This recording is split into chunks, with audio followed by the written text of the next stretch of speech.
vous savez très bien ce que je vais dire. Corinne, si tu veux bien le lire. Oui, c'est le verbe lire. C'est un verbe lire. Ah, ouais. Bien, oui. Allez, vas-y Corinne, je te dirai. Au commencement était la parole, Alors là, le verbe. Voilà, c'est ça.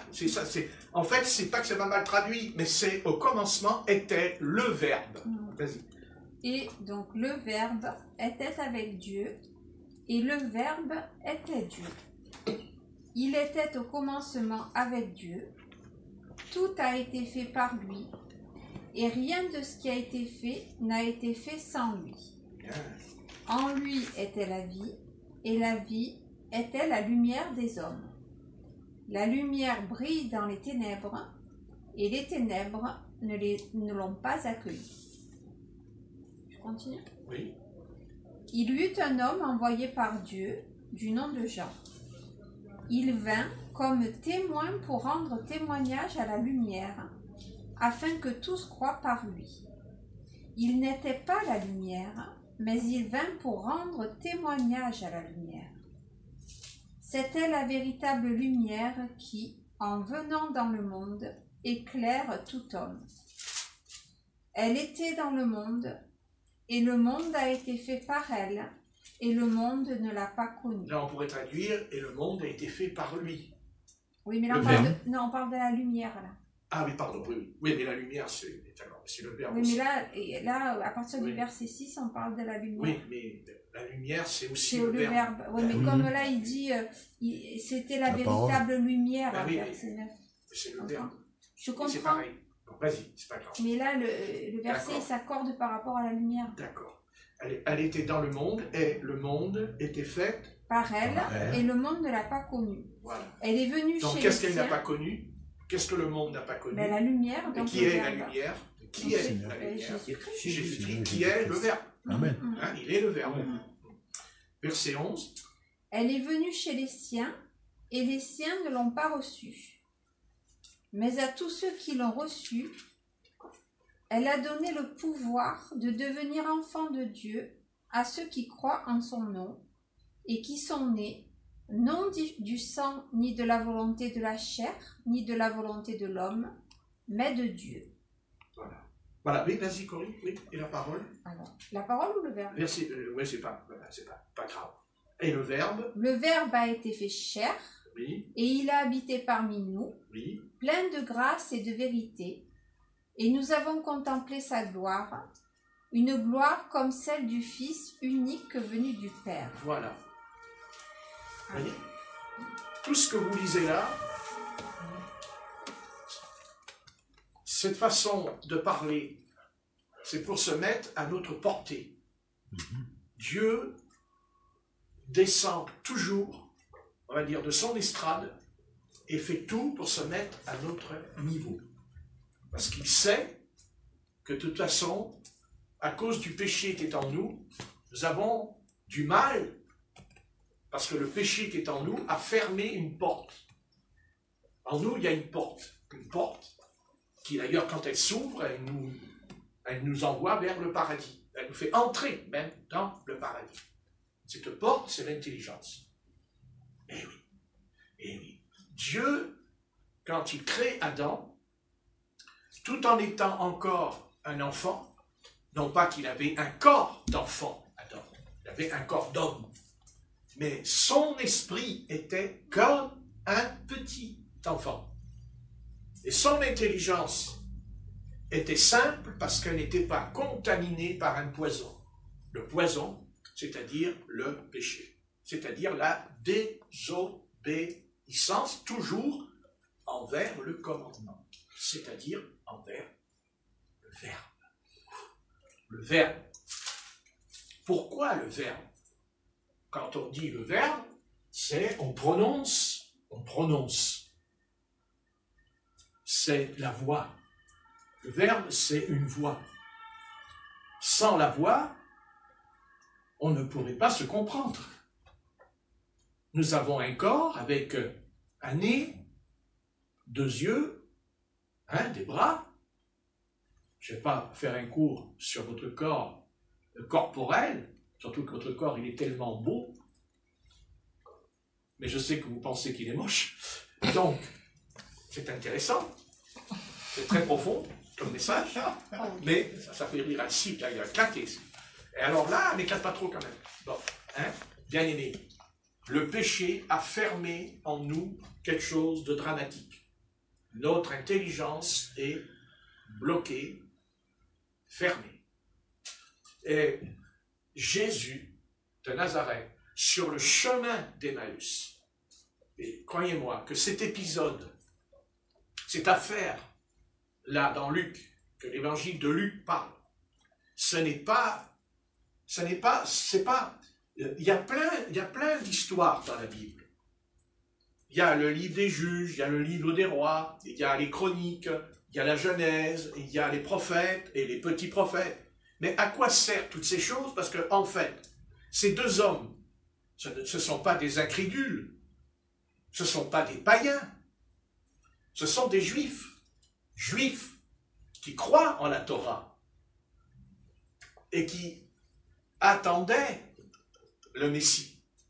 Ils attendaient le Messie. Le Messie, en grec, ça se dit le Christ, le roi. Vous comprenez? Et, voyez, il est venu, il a fait une démonstration, la démonstration d'une telle puissance que même les morts ont ressuscité en Israël. Il ressuscite les morts en Israël. Le prophète Élie, c'est lui le premier qui manifestera la résurrection d'entre les morts. C'est Élie. Quand il s'allongera sur le petit garçon 7 fois, le petit garçon, il revient à la vie. C'est la résurrection. La seule différence, c'est que lui, Jésus, il ressuscite un homme qui n'est pas encore enterré, qui est allongé sur un lit et qui est toujours avec son corps là. Il est mort, mais son corps, il est là. Mais Lazare, lui, il n'est plus allongé sur un lit. Il est dans le sépulcre. Il est dedans. Et dans l'Ancien Testament, nous n'avons pas une histoire semblable à Lazare. Il ne nous est pas parlé que le prophète Élie ou Élisée, qui était, même Élisée qui avait reçu une double onction de l'esprit par rapport à Élie, n'a pas pu faire une telle chose. N'a pas pu faire une telle chose. Vous comprenez? Mais Jésus, lui, il fait revenir à la vie quelqu'un qui est dans le séjour des morts. Lazare est dans le séjour des morts. Et dans le fond du séjour des morts, Jésus fera remonter Lazare, parce qu'il ne pouvait pas remonter de lui-même. Il n'est pas monté parce qu'il voulait monter, il ne pouvait pas remonter.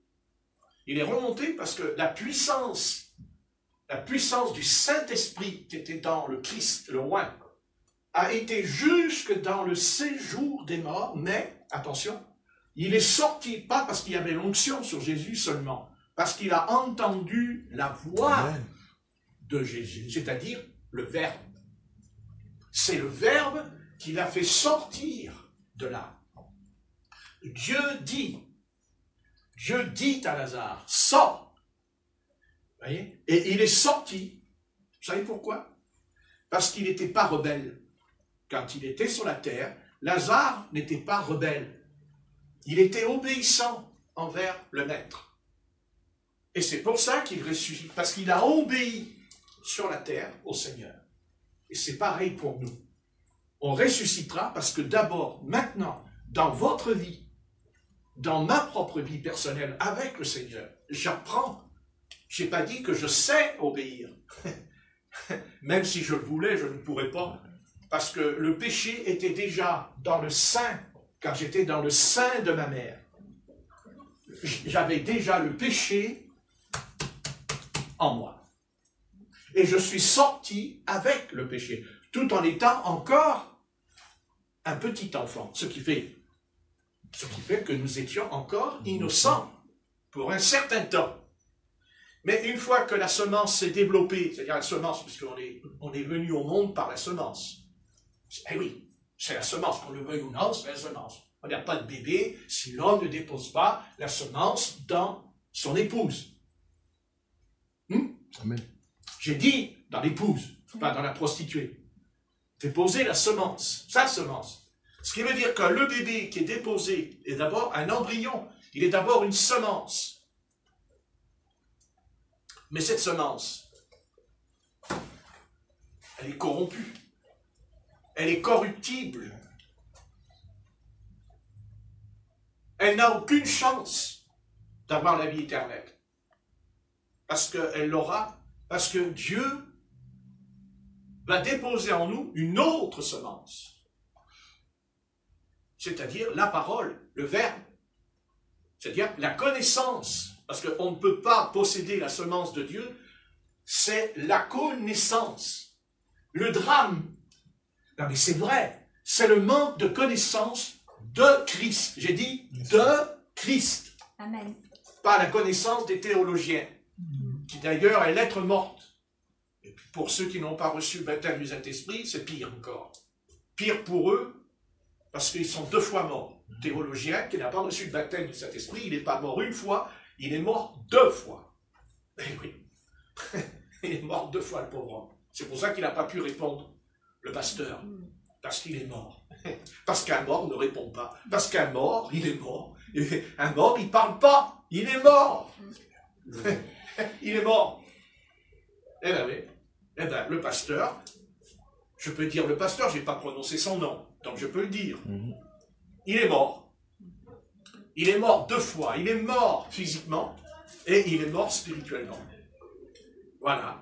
C'est dramatique pour lui et c'est très grave pour lui parce qu'on ne lui demande pas de réagir.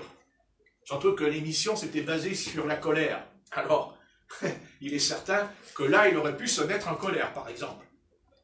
Ben oui, parce que le mot colère en hébreu, c'est le verbe tenser. C'est ce que Jésus faisait quand il chassait les démons. Il tensa le démon. Et le texte dit, il est entré dans une colère sainte contre les démons. Ce n'est pas une colère comme nous. C'est une colère de sainteté. C'est-à-dire que quand on parle, il y a quelque chose qui est plus commun avec l'humain, pas la personne. C'est la colère divine. Et il y a la colère divine dans la parole. Si j'avais été là, j'aurais dit, mais vous ne faites que confirmer ce qui est écrit dans la parole. Au contraire, mais il y a la colère divine. Et il y a plus que ça. Il y a le jugement. Oui, il parlait de la violence. Voilà, il y a le jugement. Et béni soit le Seigneur qui est la colère du Seigneur, parce que je me demande où irait le monde si Dieu ne réagissait pas. Parce que Dieu se met en colère, mais son but, c'est toujours pour sauver quelques personnes. Amen. Parce que dans sa colère, on est sauvé. Amen. Pas tout le monde, Amen. Mais en tout cas, il y en a qui vont échapper au jugement. Comme au temps de Noé, comme au temps de Lot. Et Jésus le citera. Quand les disciples diront, regarde le temple, c'est une merveille. Jésus répondra, il ne restera pas pierre sur pierre. Alors là, vous savez, il les démolit, donc. Parce que pour le juif, le temple de Jérusalem, croyez-moi que même les apôtres, ils n'ont jamais cru sur le moment. Non. Ils n'ont pas pu croire sur le moment que le temple, il allait voltiger en l'air. Parce que c'est pas vrai, c'était le centre. C'était, on va dire, détruire le temple, c'est comme si vous arrachiez le cœur dans un juif. Vous lui arrachez le cœur, le temple. Ah oui. Et c'est pour ça qu'ils sont divisés, déchirés. Parce que Dieu a voulu le temple. Pas pour dire, oh, regardez, c'est une merveille. Mais pour les rassembler, pour les unir ensemble. Ils n'ont pas compris que le temple, c'était pour qu'ils se soient ensemble et non plus divisés, puisqu'il y avait 12 tribus. Et Dieu voulait que les 12 tribus ne soient pas divisées, mais soient rassemblées. Et ça n'a pas fonctionné. Parce que, toujours la même histoire, la rébellion. L'esprit de rébellion, qui d'ailleurs n'ont pas attendu que le temple soit construit par le roi Salomon, parce qu'ils n'ont pas attendu pour la rébellion.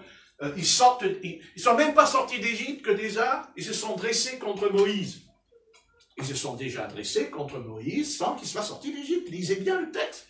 Quand Moïse a commencé à parler de l'Éternel, ils n'étaient pas d'accord. Ils n'étaient pas d'accord. Et quand ils n'ont pas été d'accord, alors le pharaon, lui, qu'est-ce qu'il fait? Il se met en colère contre eux et il dit, il n'y aura plus de paille. Il n'y aura plus de paille. Vous irez la chercher ailleurs, la paille. Et là, je se révolte contre Moïse. Et cette révolte, par rapport à cette paille que Pharaon va leur enlever, ça continuera dans le désert. Pourquoi il n'y a pas le pain? Pourquoi il n'y a pas la viande? Et pourquoi ceci? Et d'ailleurs, ils ont même dit à Moïse, en sortant d'Égypte, il y avait des légumes en Égypte, et le texte dit qu'il y avait des oignons. Et des concombres. Voilà, et des concombres. Mais les oignons, ça m'intéresse les oignons. Parce qu'éplucher un oignon, vous allez chialer, hein, vous voyez tout de suite, moi. Prenez un homme qui est dur comme une pierre, eh bien, quand il épluche un oignon, il pleure. Ah ouais. Vous prenez un gangster de la mafia, oui, il prend un oignon, je l'ai vu dans un film.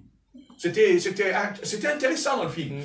Il était vraiment un caïd, le gars. Et puis à un moment donné, il est avec son épouse dans la cuisine, elle lui dit, tiens, épluche l'oignon, alors il épluche l'oignon, puis d'un seul coup, il pleure. Alors sa femme lui dit, oh chérie, je t'ai jamais vu pleurer. Merci aux autres. Voilà. Mais oui, mais c'est l'oignon qui l'a fait pleurer. C'est l'oignon qui l'a fait pleurer. Vous voyez, c'est curieux que... Voilà, oui. Non, mais je comprends, tu participes, c'est bien. Donc, voilà. Non, sérieusement. Écoutez. Je sais que vous m'écoutez, mais c'est une façon de parler. Écoutez bien, attentivement. D'abord, c'est écrit, le premier commandement, c'est « Écoute Israël ». Écoute Israël. Soyez attentifs et écoutez bien. Vous savez, le danger qui nous guette tous, c'est la rébellion. Et nous sommes rebelles. Oui, vous verrez, par contre, on n'est pas rebelle contre le péché. Ah non, on n'est jamais rebelle contre le péché. Jamais. Il n'y a aucune rébellion contre le péché. Parce qu'il est en nous. Parce qu'on est né avec. C'est ça que je faut comprendre. On est né, non pas né quand on sort. Non, nous sommes nés au moment où le Père a déposé la semence dedans. Il n'y a pas d'autre solution. La seule personne, le seul homme, ou le Fils de l'homme, c'est le Christ.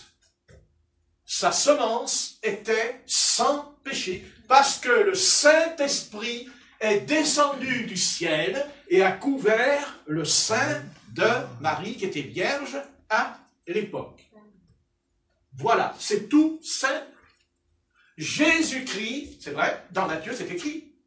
Matthieu 1, Jésus-Christ, descendant d'Abraham, d'Isaac et tout, mais descendant en vérité, non. Non, ce n'est pas vrai. Jésus-Christ est le descendant du Saint-Esprit. Parce qu'il est descendant d'Abraham dans la chair, c'est-à-dire qu'il a revêtu un corps de chair, donc il est issu, bien sûr, de la tribu de David. Mais la semence, Jésus-Christ, c'est pas ça. Jésus-Christ, c'est le descendant, la racine du Saint-Esprit. Jésus-Christ est le Saint-Esprit. Oh, tu blasphèmes, pasteur. Il y a 3 personnes dans la divinité. Non, il n'y en a qu'une. Non, il n'y en a qu'une. Le Saint-Esprit, c'est le Père céleste qui est descendu dans le sein du Verbe qui est la parole et qui s'appelle Jésus-Christ. Et je dis Jésus-Christ le Messie. Le Messie. Le oint, le Massia, le oint. Ah ouais? Ah mais ça... Non, ça dans le débat, ils n'en ont pas parlé tout à l'heure. Le pasteur, il aurait pu dire ce que je viens de dire, en disant, oui d'accord, la parole, la Bible, vous dites, oui, mais alors, expliquez-moi Matthieu. Expliquez-moi Matthieu chapitre 1. Le Saint-Esprit est descendu après sur lui dans le fleuve du Jourdain. Le Saint-Esprit descend pour qu'il vienne dans ce bas monde, mais il redescend, parce qu'il redescend après d'une autre manière.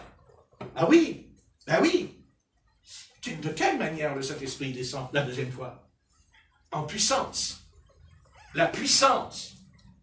Jésus-Christ a reçu la puissance du Saint-Esprit. Il ne l'avait pas encore. Il ne l'avait pas. C'est écrit dans Luc. Il ne l'avait pas. Jésus-Christ conduit dans le désert. Jésus sort du désert et dit la puissance du Saint-Esprit. La puissance du Saint-Esprit. C'est elle. C'est là, c'est la parole qu'est Christ. Oint. Il est oint. Jésus-Christ n'est pas oint dans le sein de Marie. Il est la semence prédestinée des promesses que Dieu a fait à Abraham, à Isaac et à Jacob. C'est la promesse que Dieu fait à son peuple élu, Israël, le prince de Dieu. Vous comprenez? Mais après, il y a autre chose. Jésus-Christ de Nazareth, il n'est pas encore apôtre, puisque Jésus est appelé apôtre. C'est écrit dans l'hébreu. Il est qualifié d'apôtre. Il est aussi notre frère. C'est aussi écrit dans la parole. Mais Jésus-Christ, il est plus que notre frère. Il est plus qu'un roi. Il est plus qu'un prince. Il est plus qu'un souverain sacrificateur. Jésus-Christ, c'est la parole, c'est le Verbe qui était dans le sein du Père Céleste. La parole, le Verbe qui dit que la lumière soit, la lumière fut. C'est la parole qui créa l'univers. C'est lui et personne d'autre. Amen. Et Satan a voulu corrompre le Verbe. Il a voulu corrompre. Il n'a pas supprimé le Verbe. Il ne peut pas. Parce que lui-même, il parle. Car curieusement, comment un serpent peut parler? Un animal qui se met à parler de doctrine, de théologie. Vous avez vu un serpent qui parle de théologie, vous, dans la Genèse? Connaissez-vous un animal qui va vous faire un... Remarquez, entre nous, peut-être que le pasteur, là, il aurait eu besoin, peut-être, de son petit chien, s'il y en a un, et puis il aurait dit... Ah, et c'est le chien, il fait comme l'ânesse de Balaam, vous savez, il commence à parler sur le plateau, le chien. Ce serait bien, ça, dans les caméras, vous savez, il vient avec son petit toutou, là, puis le petit toutou, il se met comme ça, d'un coup, à enseigner la parole. Oui, un chihuahua, là. Oui. Je dis ça parce qu'on a une sœur dans cette église qui est un chihuahua. Chihuahua. Non, mais je vous. On va pas faire de chichi. Voilà. Oh. Non, mais attendez, ils sont remplis d'esprit ce soir. Donc, hein, c'est pas vrai? Voilà. Non. Non, quand on a compris que Jésus-Christ est le Saint-Esprit, on est affranchi de cette doctrine. Et doctrine qui ne vient pas de l'Église primitive, car il n'est jamais parlé dans les actes des apôtres, jamais dans les lettres de Paul, ou dans les lettres de l'apôtre Pierre, ni l'apôtre Jacques nous a parlé qu'il y a trois personnes, et même le mot Trinité n'est nulle part dans la parole. Il n'y a pas, ça n'existe pas. Si on me trouve le mot Trinité, je m'incline. Il n'y en a pas. Et même, il n'y a pas un seul baptême d'eau par immersion au nom du Père, du Fils et du Saint-Esprit, c'est-à-dire en trois personnes. Il n'y en a pas. Tous les baptêmes sont au nom de Jésus-Christ ou au nom du Seigneur Jésus. Il n'y a pas de baptême au nom du Père, du Fils et du Saint-Esprit, d'abord pour la simple raison, et ça vous le savez, que Père, Fils et Saint-Esprit, ce n'est pas un nom, c'est un titre. Donc, quel est le nom du Père, du Fils et du Saint-Esprit? C'est Jésus-Christ, tel que le Christ a dit dans Marc. Il a dit, voici les miracles qu'accompagneront ceux qui auront cru. Et il n'a pas dit au nom du Père, du Fils et du Saint-Esprit, parce que là, non, il aurait dû le dire. Si vraiment c'est vrai, alors il aurait dû le dire à ce moment-là. Il ne dit pas, et d'ailleurs, il ne prononce pas son nom. Il dit, en mon nom. Et pourquoi il aurait pu dire au nom de Jésus-Christ, au nom de Jésus-Christ la phrase? Il ne le dit pas. Pourquoi?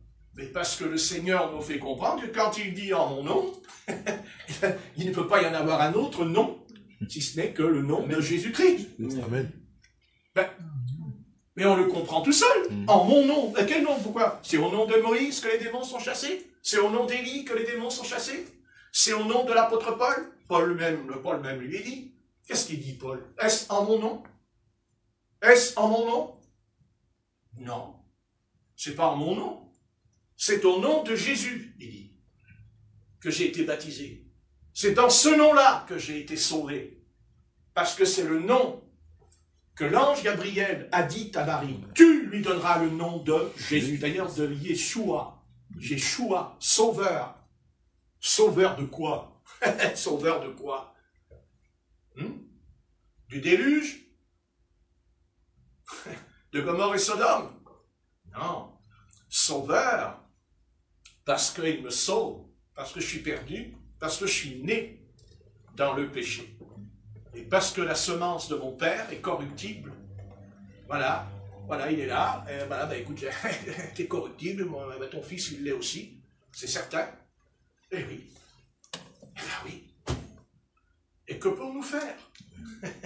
Que pouvons-nous faire? Alors on va essayer d'améliorer la solution. Et la meilleure solution que Satan a trouvée, c'est quoi? Ben, la religion. Ah, voilà. La religion, ça règle tout, la religion. Hein? Regardez, je suis religieux. Hein?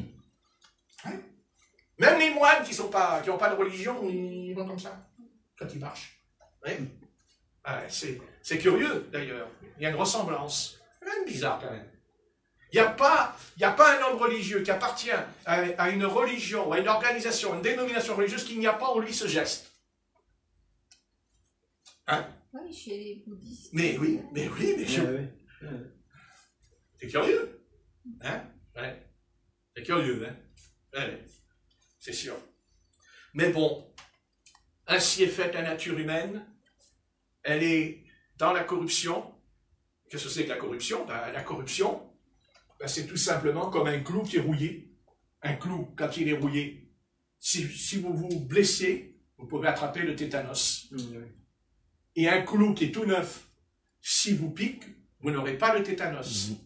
Sauf s'il est rouillé. Donc, il y a en nous de la rouille. On est rouillé. Voilà. Et c'est pour ça qu'on est malade. Parce que la maladie, on ne l'a pas demandé. On n'a pas dit à la maladie, vas-y, rentre en moi, je t'aime bien. Non. Mais la maladie, elle n'a pas rentré en nous. Nous sommes nés avec. Nous sommes nés avec la maladie parce que nous sommes nés pécheurs. Donc il fallait quelqu'un d'autre qui soit sans péché. Et ça, c'est le Messie.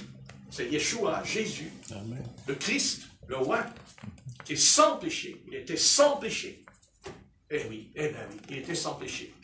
Et Adam, lui aussi, quand il est venu, il était sans péché. La seule différence, c'est que lui, il est tombé. Il a chuté. La chute. La chute. Qu'est-ce qu'elle fait, la chute du péché? Qu'est-ce que produit le péché quand on chute? Produit le déclin. Le déclin. Et ce soir, l'humanité tout entière est sur son déclin. L'Église est sur son déclin. C'est ce que c'est, le mot. Une perte, hein? Ça veut dire quand la nuit tombe, quand tu chutes, le soleil se couche, et quand le soleil descend, qu'est-ce qui se passe? Il y a l'ombre qui arrive, il ne fait pas nuit tout de suite, mais à un moment donné, il fait nuit. Et nous entrons dans la nuit. Nous entrons dans la nuit, qui est prophétisée dans la parole par le Christ lui-même. Il dit, dans la nuit, Matthieu 25, jaillira un cri. Dans la nuit, vous lirez, Matthieu 25, jaillira un cri. Pas dans le jour, pas le jour, dans la nuit, c'est-à-dire les ténèbres vont couvrir toute la terre. Ce qui s'est passé avec le Messie sur la croix. Hein? Il dit, les ténèbres, vous n'avez pas lu? Sur toute la terre, quand Jésus pousse un cri. Oui, Corinne. Pendant 3 heures. Pendant 3 heures. 3 heures, 3 personnes, tiens. Donc, ben non, mais on pourrait, il y en a qui sortent de trucs. Non, mais c'est comme ça, ils se servent des versets, il ne faut pas croire. J'ai entendu ça. Mais oui, non, mais moi j'ai tout entendu. La seule différence, c'est qu'ils ne veulent pas m'entendre. C'est dommage. Voilà. 3 heures de ténèbres. Il dit, le soleil a disparu. Le soleil est parti. Et phénomène qui se reproduira au jour du Seigneur. Parce qu'il y a le jour du Seigneur. Dans Zacharie, dans Joël, il dit, le soleil disparaîtra, la lune deviendra du sang. Ça, c'est le jour du Seigneur. Mais pas pour nous, pas pour nous. Nous ne verrons pas, nous, le jour du Seigneur, parce que nous serons enlevés avant le jour du Seigneur. Parce que le jour du Seigneur, c'est le jugement de Dieu sur toutes les nations. C'est la colère de l'agneau, à tel point qu'ils diront, cachez-nous de la colère de l'agneau. Et on n'a jamais vu un agneau qui se met en colère. Un agneau ne se met pas en colère. Pour un agneau, se met en colère. C'est quelque chose de... C'est pour vous dire jusqu'où... Si l'agneau se met en colère, nous savons que cet agneau, c'est Jésus-Christ. Nous savons que c'est Jésus-Christ. Pour Israël, c'est le fils de David. Pour nous, c'est le fils de Dieu. Mais c'est lui, et va se mettre en colère. Un lion se met en colère. Mais pas un agneau. Pas un agneau. Donc ça veut dire que l'humanité va pousser. Ils vont pousser, mais ils vont le pousser à l'extrême. C'est-à-dire par rapport à leur péché. Par rapport à leur péché. Qu'est-ce que vous croyez? Si le virus s'arrêtait là, vous croyez qu'il n'y aurait pas la bamba dans la rue ce soir? S'il y a, demain il dit le virus, il n'est plus là, vous allez voir, oh là là, vous allez voir un peu l'alcool qu'il va y avoir dans la rue, les bouteilles, la police ne pourra plus rien faire. Ils ne pourront plus les contrôler. Vous n'avez jamais vu un chien enragé qui est en cage? Voilà. Et là, ils sont en cage. Et attention, si jamais la porte de la cage s'ouvre, vous ne savez pas ce qui va nous arriver. Ah oui, attention. Un animal qui est enfermé est pire qu'un animal qui est libre dans la jungle. Parce que l'animal, le lion, qui est dans la jungle, ou la panthère, ou le léopard, qui est dans la jungle, c'est un prédateur, mais c'est la nature. Il chasse pour manger. Mais l'homme, quand on l'enferme, il est pire qu'un sauvage. Pire. Parce qu'il est enfermé. Parce qu'il n'a pas été créé pour être enfermé. Non. Certes, Dieu l'a placé dans un jardin, non pas pour l'enfermer, mais pour le protéger des prédateurs qui étaient à l'extérieur. Et d'ailleurs, dès que le péché est arrivé, nous avons eu affaire à un grand prédateur, le premier prédateur, Caïn, parce qu'il tue. Enfin, lui, il ne tue pas pour manger. Lui, il tue parce qu'il est jaloux. Il se débarrasse parce que, vous comprenez, il ne voulait pas qu'il prenne sa place. Parce qu'il avait compris que Abel allait prendre sa place, puisque Dieu a agréé l'offrande, et pas le ciel. Alors il a réfléchi, il s'est dit, attention, je m'appelle Caïn, et je suis comme Nemrod, hein, parce que tous les Caïns, les Nemrod, là, toute la bande, on va dire le mot à nous, notre siècle, toute la bande à Bono. Hein, vous voyez la bande à Bono? Eh oui, les anarchistes d'ailleurs. Hein, oui, parce que la bande à Bono, c'est aussi des anarchistes dans leur esprit. Donc, mais oui, c'était des anarchistes qui voulaient foutre en l'air le gouvernement. Bien sûr, à l'époque, bien sûr. Donc, la bande à Bono s'est dit, bah voilà, le petit Caïn ou le grand Caïn, j'en sais rien, il s'est dit, attention, voilà. Et vous savez, la nature humaine, elle n'a pas changé aujourd'hui, hein, parce que, vous savez, elle continue à s'éliminer, à se faire disparaître entre eux quand ça les arrange. Et oui. Un véritable poison, ce Caïn. Une pourriture, celui-là. Ouais, une pourriture. S'il y avait eu la loi de Moïse, il aurait été décapité.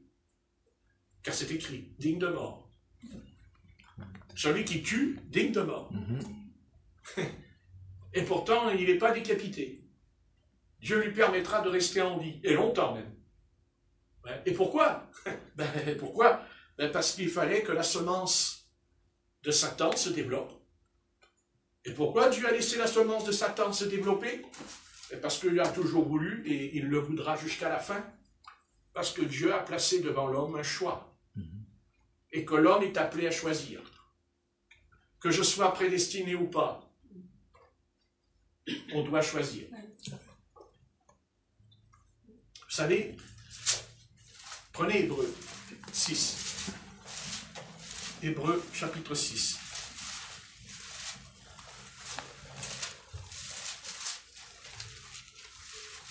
Hébreux, chapitre 6.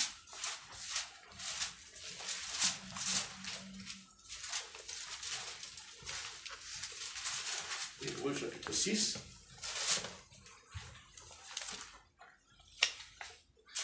Et on va lire le verset 4. Vas-y, Corinne, si tu peux. Quant à ceux qui ont été une fois éclairés. Non, pardon, excuse-moi, Corinne. Verset 4. Car il est impossible Hébreux 6, verset 4. C'est ça qu'on dit. C'est pas la même traduction. Moi, c'est au verset 6 qu'il est impossible de les ramener à une nouvelle repentance. Verset 4, je l'ai là, voilà.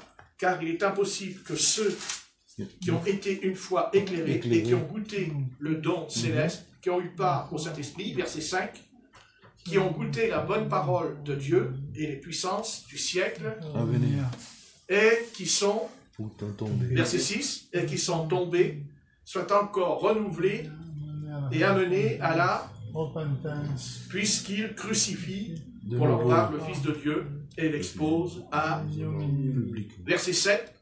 Lorsqu'une terre abreuvée par la pluie qui tombe souvent sur elle produit une herbe utile à ceux pour qui elle est cultivée, elle participe à la bénédiction de Dieu. Mais si elle produit, verset 8, mais si elle produit des épines, des chardons, et est réprouvée et près d'être maudite, on finit par mettre le feu. Par y mettre le feu. Donc, ça veut dire que la semence qui est mauvaise, elle va brûler. Elle va au feu. Il n'y a pas d'autre solution. C'est le verdict. Et vous avez remarqué, verset 4, Hébreux 6, verset 4, car il est impossible que ceux qui ont été une fois éclairés, écoutez bien la phrase, qui ont été une fois éclairés, qui ont goûté le don céleste, c'est-à-dire qui ont eu part au Saint-Esprit, qui ont goûté la bonne parole de Dieu et les puissances du siècle à venir, c'est-à-dire qui ont reçu les dons spirituels, qui ont reçu les dons de l'Esprit, c'est les puissances des siècles à venir, et qui sont tombés, soit encore, le verbe, encore renouvelés et amenés à la repentance, puisqu'ils crucifient pour leur part le Fils de Dieu et l'exposent à... Bien. Ça veut dire qu'ils ont perdu le salut. Quand on lit attentivement, ils ont perdu... Voilà. Vous voyez? Donc, ils ont reçu un avertissement. C'est un avertissement, là. Donc, cette déclaration s'adressait à qui? À quelques juifs. Ici, ce n'est pas à nous qui parle, c'est aux juifs. L'Épître aux Hébreux, c'est une lettre qui est adressée aux juifs qui ont fait profession, attention, de croire en Jésus-Christ, mais qui sont parvenus, qui sont parvenus à la vraie foi en lui, n'ayant que pénétré dans l'antichambre du salut, qui n'ont pénétré que dans l'antichambre du salut, c'est-à-dire qui ne sont pas prédestinés, qui ne s'étaient pas élus. Parce que l'élu ne perd pas son salut. L'élu, il tombera, mais il se relèvera, parce qu'il est élu. Mais si je ne suis pas élu, je peux venir à Christ, c'est ce qui s'est passé dans le texte. Ils sont venus, puisqu'ils ont même eu part au Saint-Esprit, ils ont eu part aux bénédictions de l'Église, du corps. Ils sont rentrés, mais ils ne sont pas rentrés dans le corps, mais dans l'antichambre. Vous comprenez? C'est-à-dire, ils sont rentrés dans le pardon. Ils sont restés sur le pardon. Mais ils ne sont jamais entrés dans le lieu très saint, là où se trouve la sanctification, la sainteté. Ils n'entrent pas, ils n'en sont jamais entrés. Mais ils ont eu part, et c'est intéressant, ils ont eu part aux mêmes bénédictions que nous. Ils ont part. C'est ce que dira Matthieu 7, verset 27. N'avons-nous pas chassé les démons? N'avons-nous pas guéri les malades? N'avons-nous pas prophétisé? Vous voyez? Par contre, il n'est pas écrit, n'avons-nous pas parlé en d'autres langues? Vous avez vu que ce n'est pas écrit ça, hein? Vous avez vu? C'est étonnant, hein? Et vous savez pourquoi? Parce que c'est lié au baptême dans cet esprit. Le parler en langue, le parler en d'autres langues. C'est intéressant, ça. Vous savez que quand on reçoit le baptême du Saint-Esprit, notre prière n'est pas la même. Quand on reçoit le Saint-Esprit, eh bien, on parle en d'autres langues. Mais quand on prie, il y a quelque chose de plus. Ceux qui n'ont pas reçu le baptême de cet esprit, il n'est pas dit qu'il n'est pas sauvé. Mais il lui manquera toujours quelque chose quand il prie. Quand il prie, il y a un vide. Les mots, et quelqu'un qui a reçu le baptême du Saint-Esprit, quand il prie, il y a une puissance dans les mots. On ne peut pas expliquer, il y a une force. Et je sais, parce que moi je le sais, heureusement, je ne serai pas pasteur de Dieu, je sais quand quelqu'un l'a reçu et quand quelqu'un ne l'a pas reçu. Je le sais. Et ce n'est pas à moi de le dire. Ce n'est pas mon rôle, c'est à Dieu de le dire à la personne, qu'elle l'a ou qu'elle ne l'a pas. Moi, je n'ai pas à dire à un chrétien, tu n'as pas reçu le baptême du Saint-Esprit, je ne veux pas dire une chose pareille. Et je lui enseignerai comment le recevoir. Mais je ne lui dis pas qu'elle ne l'a pas. Mais quand j'entends quelqu'un prier, je sais qu'elle ne l'a pas. Et quand quelqu'un prie ici, je sais que la personne, elle l'a. Et peut-être même qu'elle peut avoir des défauts, que certains chrétiens qui n'ont pas reçu le Saint-Esprit, ben, ils ont une certaine perfection dans leur conduite qui est étonnante. Et ceux qui l'ont, des fois, il y a une conduite un peu particulière, qui n'est pas très claire. Mais quand ils prient, ils ont reçu cette chose-là. On ne va pas dire cette chose, cet esprit, ce n'est pas une chose. Non. Cet esprit, c'est le Seigneur en personne. Amen. Vous comprenez? Ça ne veut pas dire que Dieu n'écoute pas la prière. Mais il manquera toujours ce feu. Eh oui, c'est ça. On va dire la flamme. On va dire la mèche n'est pas allumée. Eh oui. Eh bien oui. Et ça, je peux vous dire que je sais qui l'a et qui ne l'a pas. J'en suis convaincu. Parce que j'écoute quand vous priez. Mais ça ne veut pas dire que votre prière n'est pas sincère. Ça ne veut pas dire que vous n'êtes pas né d'eau et d'esprit. Ça n'a rien à voir. Mais il manquera cette chose. Et quand il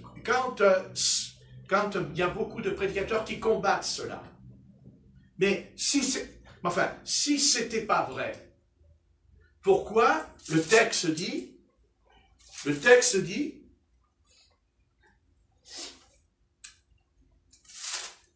car il est impossible que ceux qui ont été éclairés et qui ont goûté, premièrement, qui ont goûté quoi? Le don. Le don céleste. Mais quel don? Le don du Saint-Esprit. Oui ou non? Il dit, vous recevrez le don, dit l'apôtre Pierre, à la Pentecôte. Le don. Et qui ont part au Saint-Esprit. Et qui ont goûté. Et vous avez remarqué, c'est profond. Mais bon, c'est intéressant. Moi, j'aime bien le verbe goûter. Qui ont goûté. Hein, c'est quand on mange quelque chose, on goûte. On dit c'est bon. Alors qu'est-ce qu'on fait? On en redemande. On va retourner l'acheter. C'est comme à la pâtisserie. On retourne voir le pâtissier. On n'est pas marié avec lui. Mais on est marié avec le gâteau. Vous voyez ce que je veux dire? Il y a une sorte de mariage, une relation.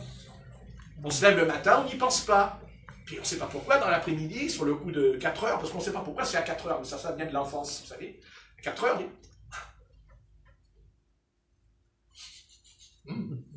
on n'est pas encore arrivé dans la pâtisserie qu'il y a une odeur de gâteau dans nos narines. Oui, c'est pas Satan qui fait ça. C'est la nature. Parce que c'est la nature, elle a mangé ça, et elle le garde enfoui au fond d'elle. Et à un moment donné, elle est en manque. C'est comme la drogue. Vous allez dire, manger la pâtisserie, c'est une drogue? Non. Une bonne drogue, alors. Mais ça non. Ça peut faire mal à l'estomac.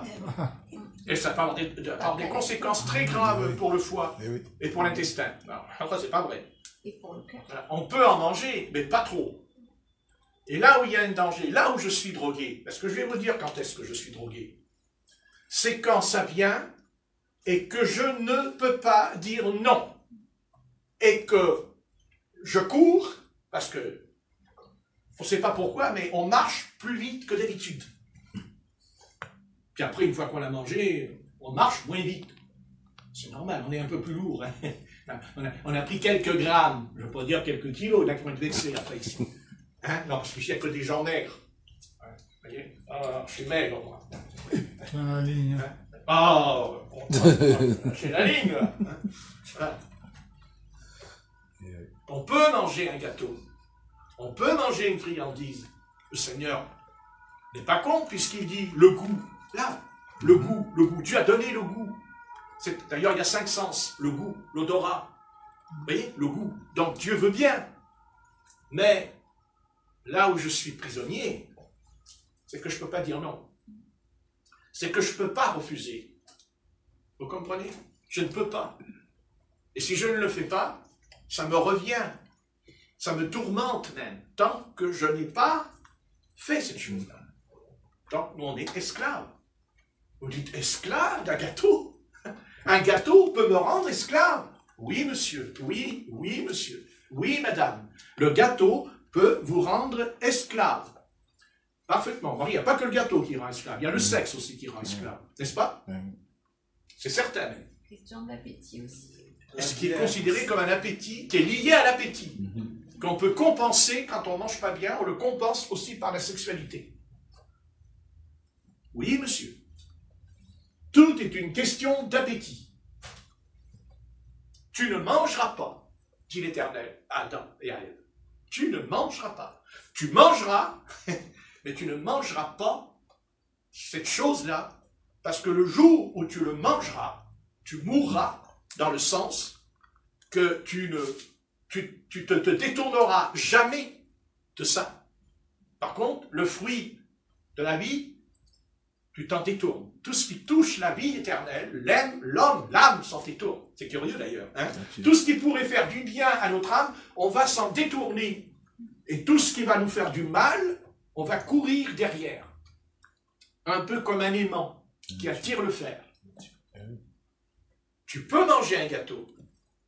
Mais si tous les jours, j'ai dit, tous les jours, à la même heure, à un moment précis de ta vie, tu dis, ah non, moi, il faut que j'y aille. Donc tu es prisonnier. Tu es esclave. Esclave, c'est quoi? Prisonnier. Tu es enchaîné. Tu n'es pas libre.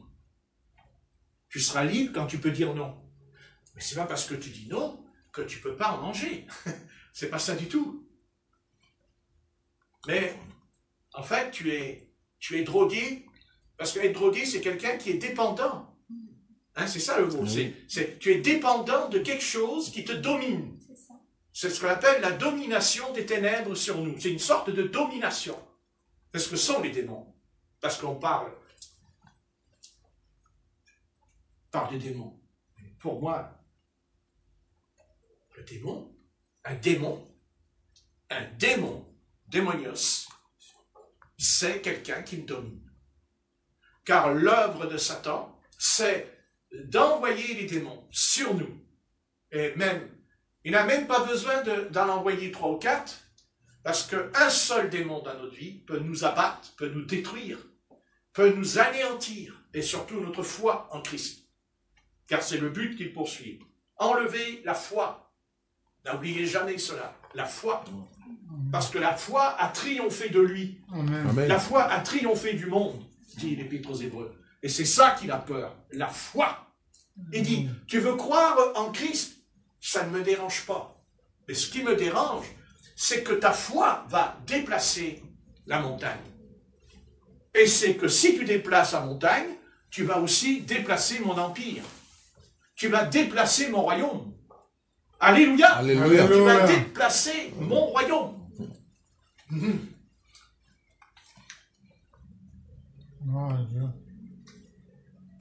Même pas en jeûnant, même pas en priant. Mais la foi. Amen. Car Jésus dira dans Matthieu 11, si tu dis à cette montagne, jette-toi dans la mer, elle vous obéira. Il ne dit pas, si tu as jeûné 40 jours, si tu as jeûné 40 nuits. Il dit, si tu dis, et Christ dira plus loin, si vous aviez la foi comme un grain de s'élever, vous déplaceriez la montagne et elle vous obéirait.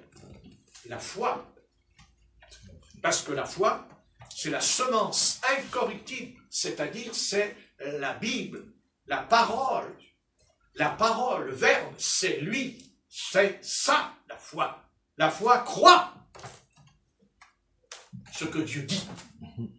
Parce qu'il y a plein de monde qui croient. Les musulmans, ils croient. Les catholiques romains, ils croient. Les protestants, ils croient. Les pentecôtistes, ils croient. Les baptistes, ils croient. Mais ils croient quoi? Ben, ils ne croient pas. Parce que la foi produit des œuvres. Car il est dit, tu ne peux pas dire j'ai la foi, je n'ai pas les œuvres. Et tu ne peux pas dire j'ai les œuvres et je n'ai pas la foi, dit l'apôtre Jacques. La foi, c'est une semence. Jésus parlera de 4 terrains et dit, je sème sur 4 terrains. Ce n'est que le 4e terrain qui portera le fruit. Pourquoi? Parce que c'est la semence, c'est parce que la personne croit que ça, en lui, c'est une semence incorruptible. C'est-à-dire qu'il met un terme, pas du jour au lendemain, non, non, mais va mettre un terme par une progression, par une maturité, à laisser tomber définitivement la pratique du péché. Amen. Amen. Parce que le contraire de la foi, c'est le péché, c'est l'incrédulité. L'incrédulité. On ne peut pas tomber dans le péché, on pratique le péché parce qu'on ne croit pas. Vous ne pouvez pas vivre dans le péché et dire « je crois en Dieu ». Vous croyez en Dieu, vous n'irez plus dans le péché parce que Dieu est contre le péché et parce que Dieu est sans péché. Jésus-Christ est devenu péché pour nous, mais il n'était pas pécheur, il n'a pas vécu dans le péché. Il s'est fait pécher sur la croix. Comment? En pratiquant le péché? Non, en portant le péché par la mort. Par la mort, par la souffrance. Il porte le péché. Et ce péché, il fallait qu'il soit crucifié. Jésus n'est pas seulement... Jésus, il n'est pas pendu au bois, comme disent les témoins de Jéhovah. Non. Ils disent Jésus a été pendu. Non, il a été crucifié. Amen. C'est-à-dire, les clous sont entrés dans sa chair pour crucifier la mort, pour arrêter le processus de la mort qui est en nous. Et ce processus, qui est le dernier ennemi, qui sera mis sous les pieds du Seigneur, dit l'apôtre Paul dans l'Épître aux Romains. Notre dernier ennemi, il dit, c'est la mort. Mais Jésus a vaincu cet ennemi. Parce qu'il est le premier-né de la nouvelle création. Amen. Mais pour que Jésus puisse vaincre la mort, il dut d'abord mourir. Il dut mourir à lui-même, en renonçant à lui-même. Amen. Et on ne peut pas mourir si on ne renonce pas à nous-mêmes. C'est là la faille de l'Église de Christ sur la terre de nos jours. On a Christ, mais on a Christ tout en gardant notre tempérament parce que nous avons laissé entrer le monde. Parce que nous avons laissé entrer le monde. Et quand je parle du monde, je parle de l'esprit de ce siècle. Car chaque siècle, c'est l'esprit du monde, mais de plus en plus virulent. Chaque siècle qui passe, le péché il est encore plus virulent. Je le disais il y a à mon frère Alain dans la rue. J'ai dit, il n'y a aucun âge qui ressemble au nôtre. Il n'y a aucun siècle où on a fabriqué un bébé dans une machine. Aucun siècle où on a pris la semence de l'homme et on l'a mis dans une machine pour avoir un bébé. Alors que l'Ancien Testament, j'ai dit à mon frère Alain, rends-toi compte que dans l'Ancien Testament, l'Éternel a puni de mort, que quand il a fait l'amour avec une femme, il a laissé tomber sa semence par terre, et Dieu l'a tué. Dieu l'a tué dans l'Ancien Testament. Il le tue. C'est Dieu qui le tue, pas un homme, Dieu. Il le frappe, il meurt. À cause de ça. À cause de ça. Il n'a commis aucun crime. Il n'a ni volé, rien. Il a simplement fait que la semence est tombée par terre. Parce qu'elle n'a pas été dans la matrice, dans la femme, pour mettre au monde un enfant, un bébé. Quel péché! Quel péché! Quelle abomination! Quelle abomination! Et non seulement, cette affaire est tellement terrible que même quand le bébé est formé dans le sein, on le tue par l'avortement. on supprime la semence. Et on s'étonne que ça ne va pas aujourd'hui dans le monde. Nulle génération n'a osé, n'a eu cette connaissance de fabriquer un bébé dans une machine qui ne connaît ni son père, car il n'a ni père, ni mère. Il est remis même entre les mains d'un père qui est homosexuel, entre la mère qui est une gouine. Ouais. Rendez-vous compte, cet enfant va grandir.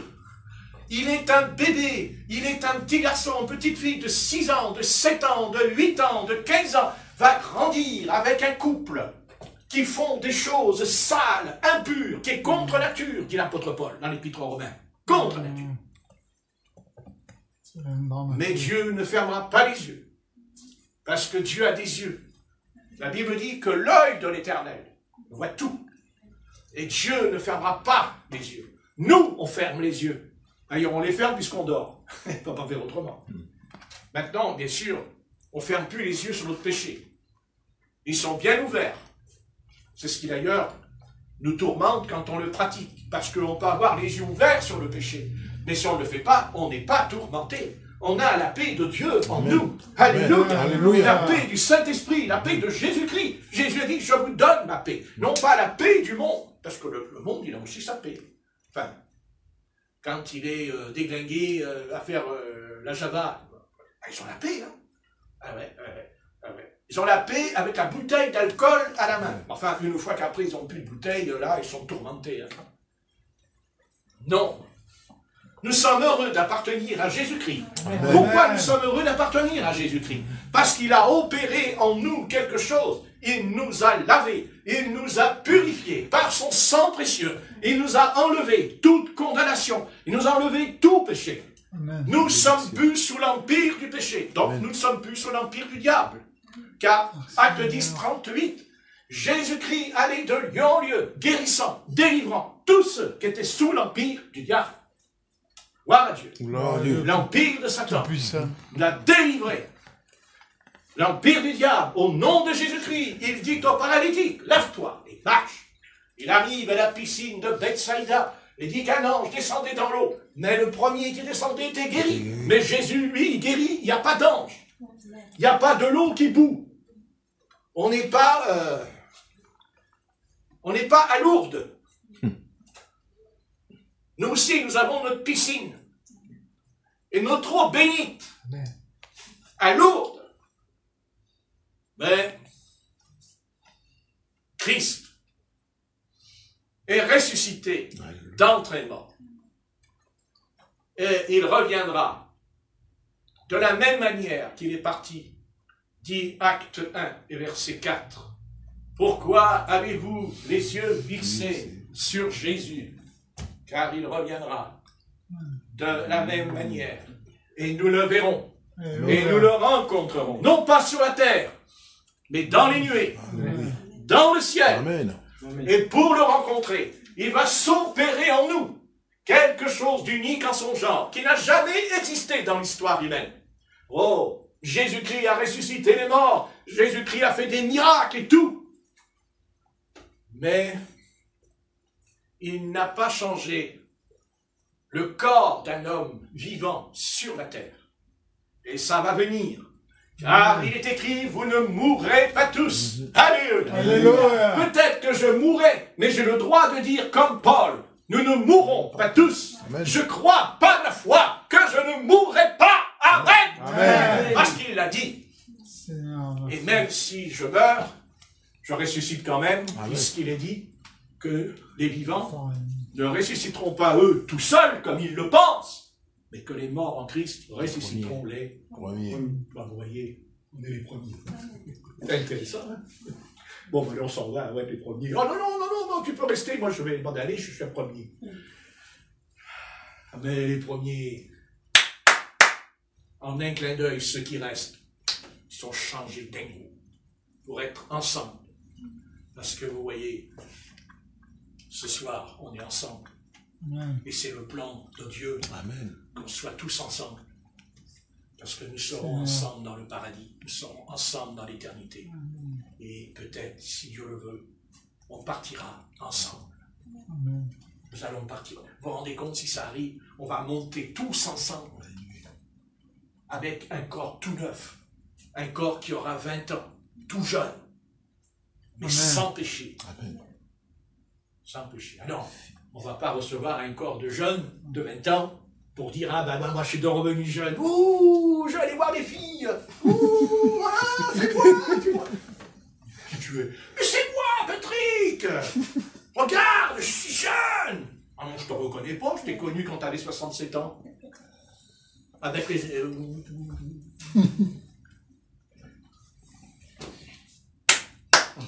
Dieu Oh, ne ment Jamais. jamais. Et il n'a jamais menti. Amen. Amen. Mais il nous fait des promesses. Avec une alliance toujours. Et quand Dieu a dit quelque chose, Ça va aller. il le fera. Autrement, il n'est pas Dieu. Et il n'est pas Dieu. Et comme il n'est pas Satan, parce que Satan c'est un menteur, et Dieu ne ment jamais. Amen. Et pour croire ça, ça s'appelle l'espérance, car il dit la foi, n'est-ce pas? Espérance. L'espérance. Ferme assurance. Et on se nourrit, et qu'est-ce que dit l'Épître aux Hébreux? On se purifie en croyant. Savez-vous qu'on se purifie là, en croyant? Bien que ce soit le sang précieux de Jésus qui nous purifie, bien sûr, l'eau qui est la parole, mais c'est aussi la foi, car Dieu est un être qui honore la foi.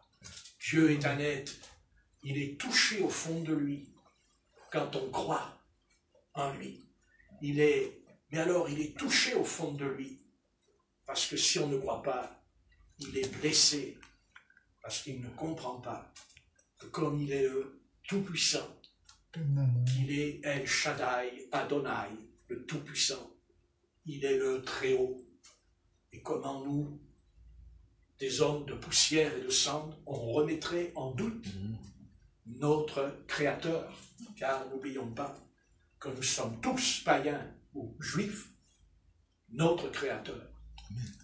Et Christ est venu afin de réconcilier par Christ le juif et le gentil, en formant un corps, le corps de Christ, qui n'est pas l'Église catholique romaine, qui n'est pas l'Église protestante, ce n'est pas le corps de Christ. C'est quoi? Ce sont des dénominations religieuses, comme les pharisiens, comme les sadducéens. Le corps de Christ ne rajoutera rien à la parole. Amen. Le corps de Christ ne rajoute pas, c'est écrit dans l'Apocalypse chapitre 22, il dit celui qui rajoute, celui qui retranche à la parole, pas la parole seulement, la parole prophétique, dit le texte. L'esprit de prophétie. Et c'est ça qui nous fait défaut dans cet âge, c'est qu'il n'y a plus l'esprit prophétique, l'esprit de prophétie au milieu de nous, c'est-à-dire la révélation de Jésus-Christ, la révélation de Jésus-Christ. Eh oui, c'est ça qui me manque. Mais le Seigneur a fait une promesse et dit dans les derniers jours, je répandrai mon esprit sur toute chair, c'est-à-dire sur le juif et sur le gentil. Pourquoi faire? Simplement pour que le juif et le gentil parlent en d'autres langues, prophétisent, a des visions, des songes. Non, ça ce sont les manifestations de la présence de Yahvé.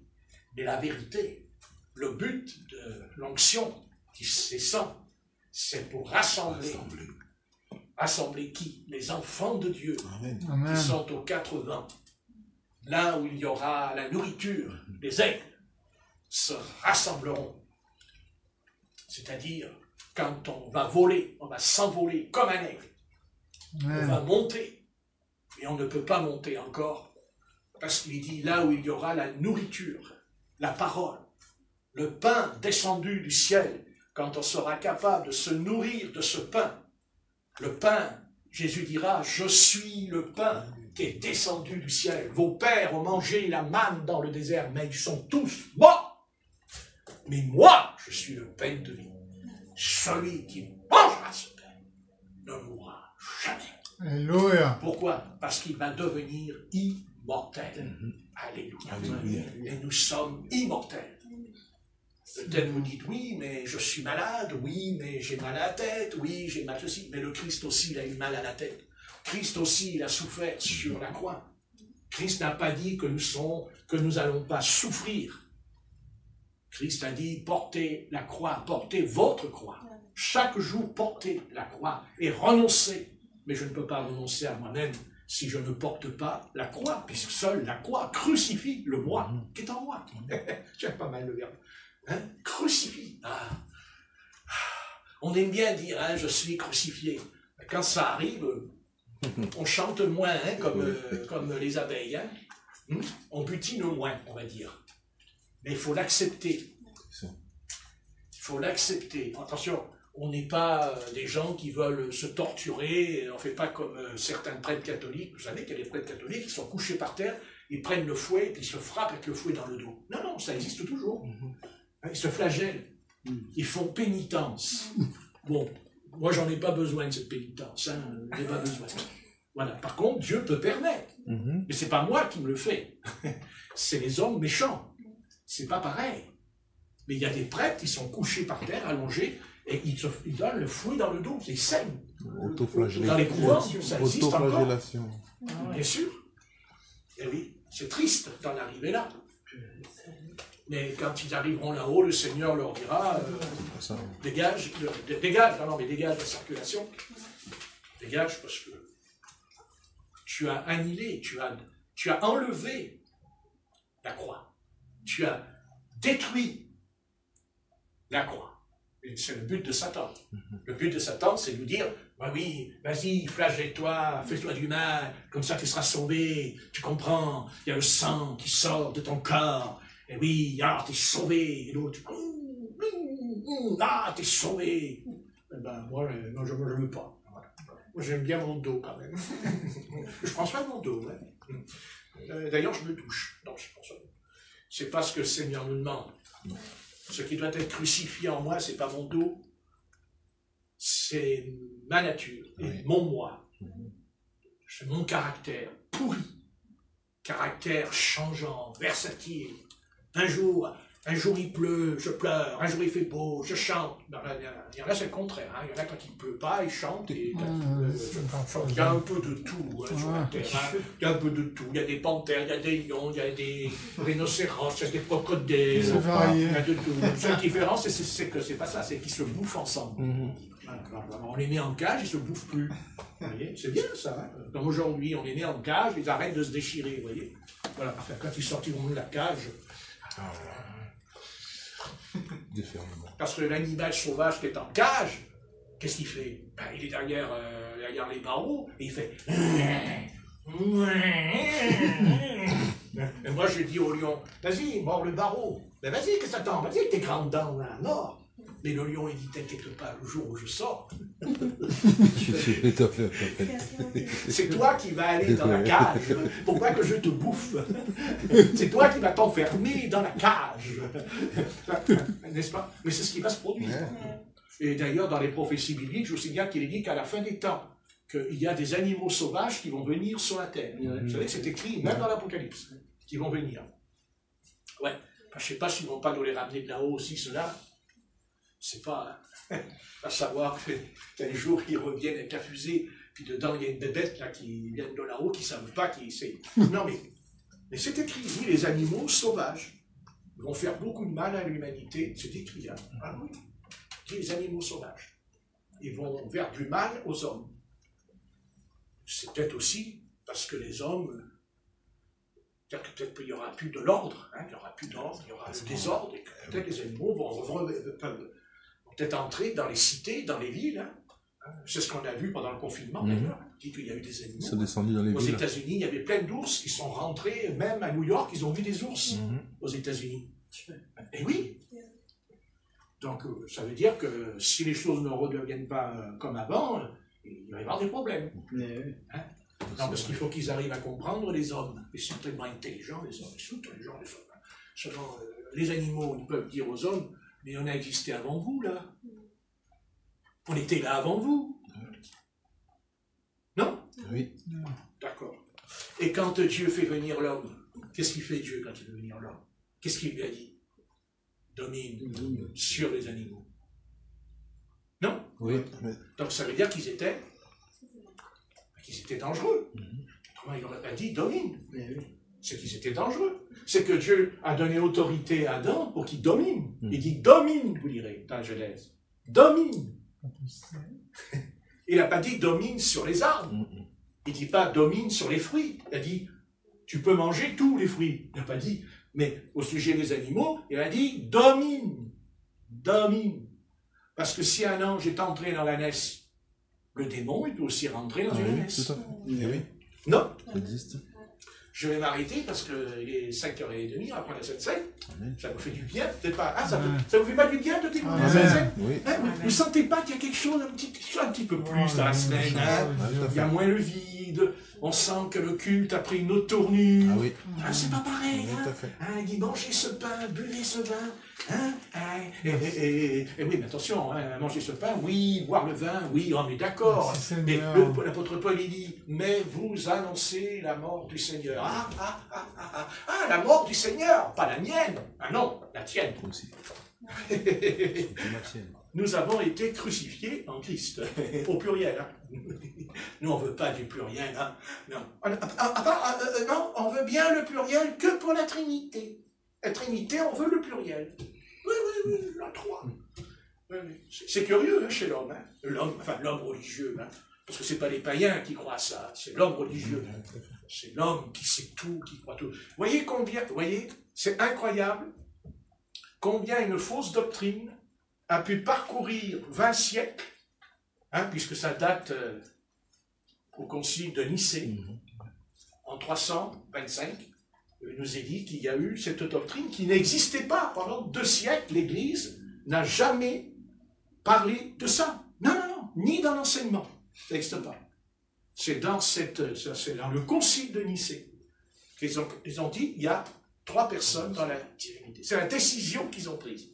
Ce qu'on appelle les pères de l'Église. Les pères de l'Église ont décidé, comme Saint Augustin, voilà. Vous voyez ce que je veux dire? C'est une décision à eux, au fond de leur tête. Voilà, avec Irénée, Polycarpe, c'était des évêques à l'époque, les évêques qui étaient dans l'Église. Ils n'étaient pas encore tombés carrément dans le fumier. Ils n'étaient pas encore tombés dans le fumier. Mais, tout doucement, ils sont tombés dans le fumier. Hein. Mais Dieu a promis que son Église, la vraie, l'authentique Église, elle reviendra à la parole du Seigneur.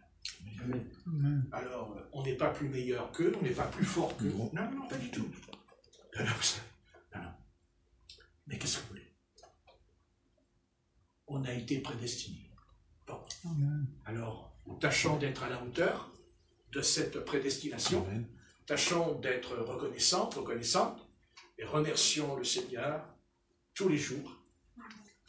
Parce qu'on mange tous les jours, on boit tous les jours, donc on prie tous les jours. Amen. Hein? On ne mange pas tous les jours. Oui. Et on mange combien de fois? 3 fois. 3 fois. Il y en a qui mangent 7-8 fois. Mais bon, il ne faut pas le dire. C'est un secret. Pas le dire. Mais on mange 3 fois. Le matin, le midi et le soir. Et on doit même prier 3 fois, puisqu'il dit rendez grâce avant de Manger. casser la croûte. Hein? Pas toujours, hein? Pas toujours. Des fois, on fait 1 fois dans la journée. Mais la Bible dit 3 fois. Amen.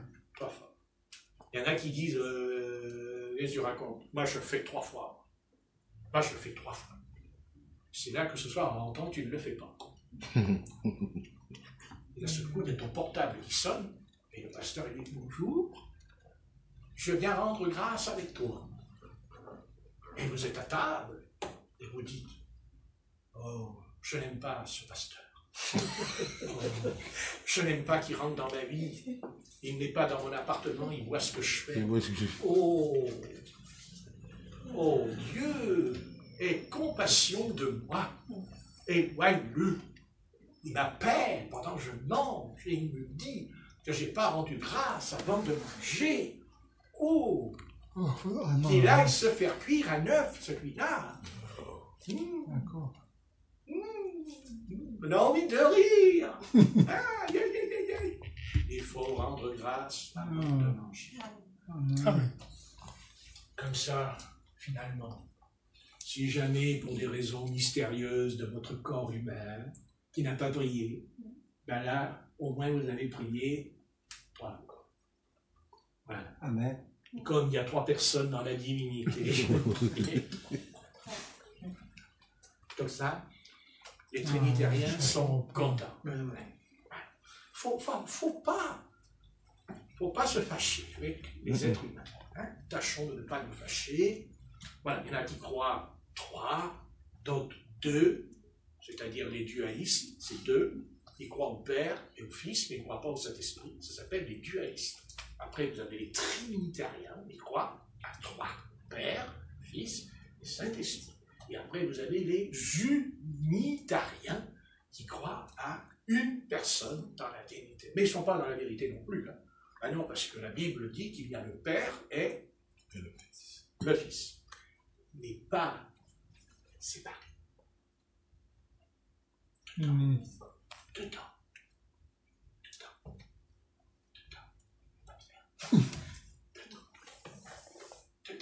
Ton âme, elle est dans ton corps. Amen.